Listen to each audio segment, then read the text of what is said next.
آپ کو میں ایک منبع بتاتا ہوں، آپ کو اس سے آخرت بھی بنے گی، دنیا بھی بنے گی، ہدایت بھی ملے گی، ذہن بھی کھلے گا، معلومات بھی بڑھیں گی آپ کو، اور بالکل حق واضح نظر آئے گا۔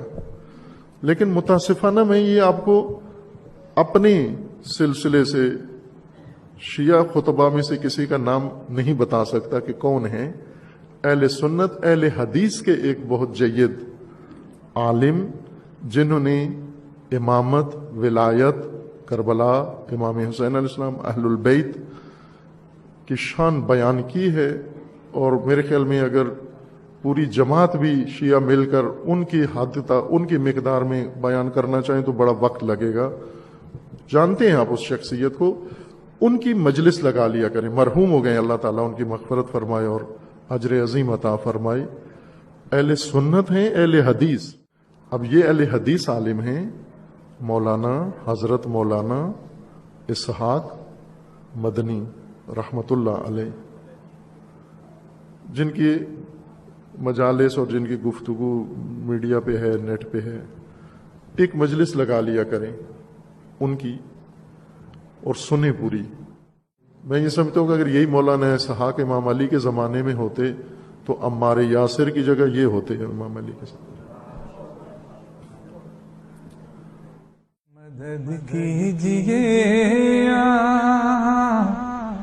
امام زمانہ، امام زمانہ، مدد کیجئے امام زمانہ، امام زمانہ، مدد کیجئے امام زمانہ، امام زمانہ۔ دیکھیں، موصوف کی گفتگو آپ نے سن لی ہے، کیا فرمایا انہوں نے؟ وہ کہہ رہے ہیں کہ اگر آپ حق دیکھنا چاہتے ہیں کہ امامت پہ کون اچھی گفتگو کرتا ہے، یعنی آپ حقائق دیکھنا چاہتے ہیں، تو انہوں نے ایک نام لیا ہے اسحاق مدنی کا، اسحاق دیوبندی کا۔ کہا ہے کہ اس کی مثال ایسے ہے جیسے رسول خدا کے دور میں عمار ابن یاسر کی تھی، یہ انہوں نے اس کے ساتھ مشابہت دی ہے، اور کہا ہے کہ شیعہ علماء کے اندر اس کے پائے کا کوئی بندہ نہیں ہے۔ اب یہاں پہ ایک بات کرنا چاہتا ہوں کہ جب انسان کہے کہ فلاں بندہ فلاں کے مشابہ ہے، تو یہ بتایا جاتا ہے کہ کس چیز میں مشابہ ہے۔ اگر موصوف فرما رہے ہیں کہ مکی یا مدنی مثال کے طور پر اسحاق مدنی مشابہت رکھتے ہیں عمار یاسر کے ساتھ، یہاں پر عمار یاسر کی توہین ہے۔ اب بتائیں کہ اسحاق مدنی عمار ابن یاسر کے ساتھ کون سی چیز میں مشابہت رکھتا ہے؟ عمار ابن یاسر مدافع امامت ہے، امامت کا دفاع کرنے والا ہے، اور یہ بندہ یہ منکر امامت ہے، یہ بندہ، یہ فرق ہے۔ اس کے علاوہ عمار ابن یاسر جو ہے نا، وہ جناب ابو طالب علیہ السلام کو اپنے سر کا تاج سمجھتا ہے، اور یہ بندہ یعنی یہ اسحاق مدنی یہ جناب ابو طالب علیہ السلام کے کفر کا قائل ہے۔ اتنا بڑا فرق ہے۔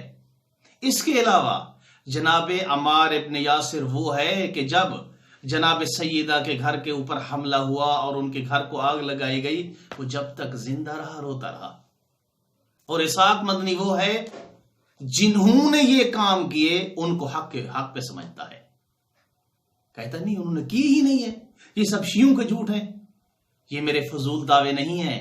یہ آگے جا کر اسحاق مدنی کے آپ کو کلپ سناؤں گا، اور وہ دیکھنا اور سننا کہ کیا واقعی اسحاق مدنی اس طرح ہے جس طرح میں کہہ رہا ہوں۔ اور دوسری بات، دکھ کی بات یہ ہے کہ اس طرح سے کہنا کہ شیعہ علماء میں کوئی اس طرح کا بندہ ہی نہیں ہے، کتنی دکھ کی بات ہے۔ شیعہ کا اپنا مقام ہے، وہ محب اہل بیت ہے، یہ مبغض اہل بیت ہے۔ یہ جناب ابو طالب کو کافر سمجھتا ہے، یہ اس بندے کا ایمان ہے، یعنی خود بندہ یہ متاثر ہے اسحاق مدنی کے عقائد سے۔ اسحاق مدنی کے کون سے عقائد؟ وہی عقائد، یعنی منکر امامت والے، یعنی اس کا مطلب ہے سید جواد نقوی کے عقائد بھی وہی ہیں جو اسحاق مدنی کے ہیں، اس لیے تو کہہ رہا ہے۔ اور عمار یاسر کے ساتھ مشابہت دے دی ہے۔ عمار یاسر کتنا بڑا انسان تھا، ان 4 اشخاص میں تھا، عمار یاسر ان 4 اشخاص میں سے تھا جنہوں نے علی علیہ السلام کی بیعت کی تھی اور علی علیہ السلام کی بیعت پہ قائم رہے تھے، اور خلیفہ اول کی بیعت مرتے دم تک نہیں کی تھی. ان 4 اشخاص میں سے تھے، اور جناب زہرا کے جنازے میں شریک تھا وہ. لے آپ سنئیے ساتھ مدنی کے لیے. ہوں نبی نہیں آنے کیونکہ میں آخری نبی ہوں، ایک کام خلیفے سنبھالوں. اور یقین جانو بنی اسرائیل دے نبیاں کو بھی بچیریاں کو کم نہیں ہو سکیا، انہوں کا قصور نہیں، کافر قوم نے نہیں کرن دتا جہاں ابو بکر عمر نے کر دیا. شیخان دی حکومت جنہ مرضی سارے شیعہ دوست ناراض ہون، مگر قسم دے کے پوچھو بھی انہوں نے کوئی لٹیا کھادا، اپنے بال بچے کو عیش کرائی. کہ نبی کریم صلی اللہ علیہ وسلم نے شدت مرض میں یہ فرمایا تھا کہ لاؤ میں تمہیں کچھ لکھ دوں تاکہ میرے بعد گمراہ نہ ہو جاؤ، لیکن صحابہ کرام رضوان اللہ علیہم کے اختلاف کی وجہ سے وہ بات لکھی نہ جا سکی. کیا کسی حدیث میں صراحت ہے کہ آپ نبی کریم صلی اللہ علیہ وسلم کیا لکھوانا چاہتے تھے؟ یہ واقعہ تو ٹھیک ہے، لکھوانا جو چاہتے تھے نا وہ صحیح حدیثوں سے میں نے اپنے خطبے میں بیان کر دیا، حوالے دے دیے. کیا آپ حضرت ابوبکر رضی اللہ عنہ کے بارے میں لکھوانا چاہتے تھے کہ میرے بعد یہ خلیفہ ہوں گے؟ یہ السلام حدیث میں ہے، اس لیے ماننا تو ساری بات کو مانے، نہیں ماننا تو چھوڑیں. یہاں تک کہ آپ کی دو تین میں نے سیڑھیاں سنی ہیں جس میں آپ نے کہا ہے کہ جی عمر جو ہے وہ آگ لے کے آپ کی بیٹی کے دروازے پر آئے تھے اور وہ دروازے کو دھکا دیا تھا، ان کا بازو ٹوٹ گیا تھا، بچہ شہید ہو گیا تھا. آخر یہ سارا چکر پھر کیوں ہوا؟ یہ شاہ صاحب آپ نے اچھا کیا، میری بات کو دنیا میں بہت شیعہ حضرات نے بگاڑا، سنی میرے خلاف فتویٰ آپ تیار کر رہے ہیں. حالانکہ میں نے جب یہ بات بیان کی اس کا سیاق اور تھا، میں نے یہ نہیں کہا تھا کیسا ہوا، نہ میں اس کا قائل ہوں. اگر ہوا ہوتا سلیم بن قیس جس کا میں دیکھا اس کی جھوٹی کتاب کے علاوہ یہ باتیں ہوتی تو میں حضرت عمر کو حضرت عمر کیوں کہتا؟ میں آپ سے پہلے بڑھ کر اس کو برا بلا کرتا.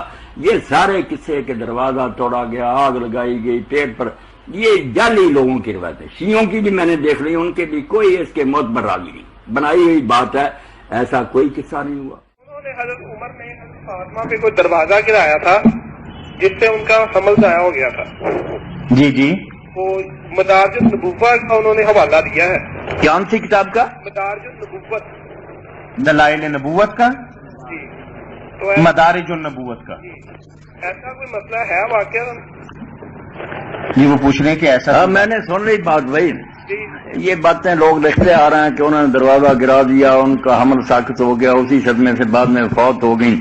مگر یہ ساری باتیں بے بنیاد جھوٹ ہے، اور ایسا جھوٹ گرا جس سے امت میں انتشار پھیلا، دشمنی پیدا ہوگی. حضرت عمر رضی اللہ تعالیٰ نے ایسی کوئی حرکت نہیں، کوئی